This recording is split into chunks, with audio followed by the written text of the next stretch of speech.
I am not a historian, but neither are you. So, how about we, the people, learn this stuff together?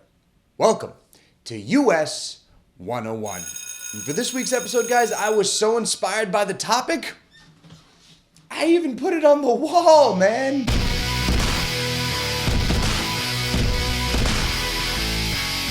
So last week for the Thanksgiving holiday, I actually spent time in Boston. I was in Massachusetts. I was visiting my girlfriend's family, and that was my first time in Boston. So I'm walking around, taking in all the sights, the Old North Church, Paul Revere's house, the State House where the Boston Massacre takes place, and then I walked into a gift shop, and I noticed an image was pretty prevalent. It was all over, flags, mugs, t-shirts.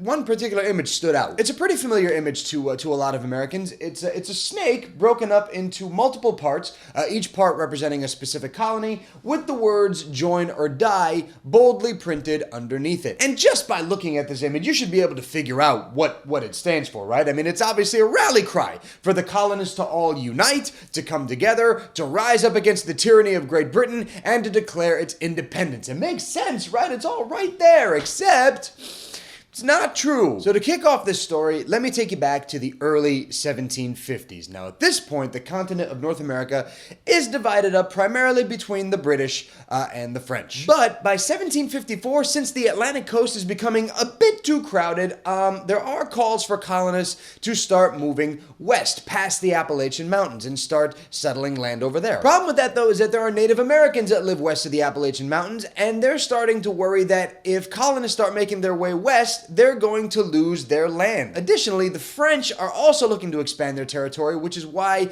they start building forts in this area to start, staking a claim for it. And this wasn't looked upon too fondly by the British, who start sending dispatches of soldiers to go ahead and stop the French from doing this. In fact, one of the earliest dispatches was led by a very ambitious 22-year-old lieutenant colonel that you all know very, very well. His name was George Washington. Yes, before he became the first president of the United States, Georgie boy here was a redcoat who fought for king and country. So with the French fighting off these British forces with the help of their native allies, another loyal subject to the crown tries his best to figure out a way to rally the colonists to side with the cause of the British and to get involved in this impending war. And you guys all know who this colonist is as well. In fact, he's considered to be one of the most famous Americans of all time, talking about Benjamin Franklin, aka the Big B, aka Bawdy Ben, aka Lil Benny Franks. Franklin at this time has an idea. He thinks that in order for the colonies and for the British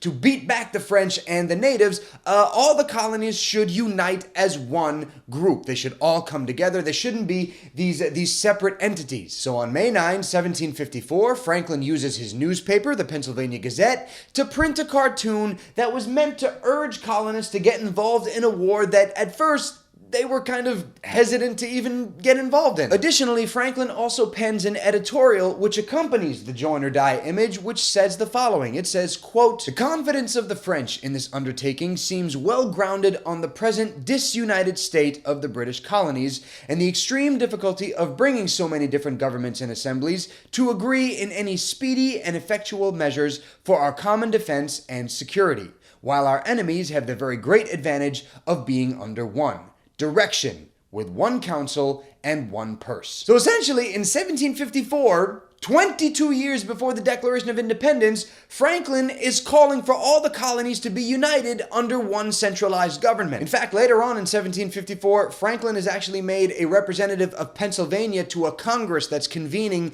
in Albany, New York. And when he gets to the Congress, he presents this idea. He presents this plan, which would later become known as the Albany Plan. He puts it forth to all the other delegates, but ultimately, it doesn't pass. So let's go back to this political cartoon of his, man. Let's go back to Join or Die and just take a closer look at it, because there are some things that you might have noticed by now. For starters, the snake is divided into 8 parts and only seems to represent 8 colonies, but there are 13 colonies. right? To start, you've got the letters N-E at the head of the snake, which stands for New England, which comprise the colonies Rhode Island, Connecticut, Massachusetts, and New Hampshire. And then the rest of the snake is made up of the colonies New York, New Jersey, Pennsylvania, Maryland, Virginia, North Carolina, and South Carolina. So altogether, that's 11 colonies. Where are Georgia and Delaware? Well, it's been suggested that Georgia didn't make it into the Join or Die cartoon because at the time it had only been a colony since 1732. Now, they hadn't passed very many laws, and it was thought that they wouldn't really contribute to the defense and the security of the other colonies. As for Delaware, it's been said that since Delaware and Pennsylvania shared the same governor, even though they had two separate legislative bodies, because they had the same governor, Franklin just kind of lumped Delaware into the Pennsylvania portion of the snake. Not to mention that at the Congress that Franklin went to up in Albany, when they put forth the plan to unify all the colonies, Georgia and Delaware were not part of that plan. So Join or Die was essentially a call for all colonists to rise up as one so that they could side with the British, so that they could take out the French and their native allies. However, in 1765, Join or Die would take on an entirely new cause. By 1765, the French and Indian War is over. The British have soundly defeated the French and the Native Americans, and by now their territory has greatly expanded into North America. But the war was a costly one. It cost a lot of money for Britain to fight and a lot of money to win. So in order to recoup their losses, the crown begins taxing the colonists on pretty much everything. And one of those taxes is known as the Stamp Act, which passes in 1765. We've talked about it on previous shows. The Stamp Act basically taxes the colonists on all paper products. And at this point, the colonists start to get pissed off that they're getting taxed by the crown. Meanwhile, they have no direct representation in Parliament, thus the argument of no taxation without representation. So some of these colonists decide that they're going to go ahead and take Franklin's cartoon and reapply it to a brand new cause: unity against England. And it did not take very long for Join or Die to spread across the colonies. In fact, some colonies would go on to even modify the cartoon and change the phrase of Join or Die to Unite or Die. Although personally, I'm not a big fan of that particular slogan. I think that slogan falls a bit short. Join or Die, 3 syllables, much easier to say. Unite or Die, 4 syllables, kind of doesn't roll off the tongue as nicely. Now remember, the colonists are still using the original Join or Die cartoon, which means Georgia and Delaware still not being represented. But that would all change in 1774 thanks to a good man named Paul Revere. Revere, what he does is he decides to modify the snake. He changes it up a little bit so that it can serve as the masthead for a newspaper called the Massachusetts Spy. And if you look closely at the Massachusetts Spy, let me bring it a little bit closer for you,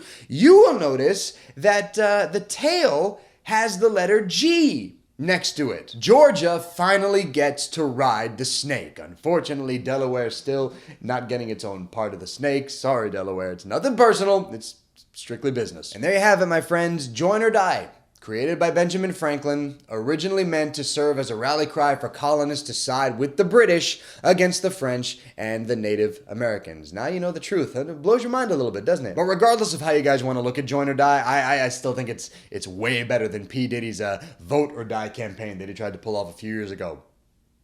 Honestly, I still don't even know what the he meant by that. What was he trying to pull off with that one? And that is it for this episode of US 101, guys. Thank you so much for hanging out with me, man. Really do appreciate it. And thanks to all of you that have subscribed to the channel. We have recently went over 4,000 subscribers. Guys, thank you so much for the support and for the love. It made my Thanksgiving so much better. And as always, thanks to all of you guys that have liked the videos, shared them, left comments in the videos. Your engagement with these videos, guys, means the world to me, and I thank you so much for being a part of each and every single video. And as always, you can follow US 101 on Facebook, on Twitter, Instagram, on Snapchat, all those links down below in the description box, guys. I will see you next Tuesday for an all-new episode of US 101. Oh, I can't wait to talk about next Tuesday. Next Tuesday's episode is going to be a fun one, guys. So until then, I am all done.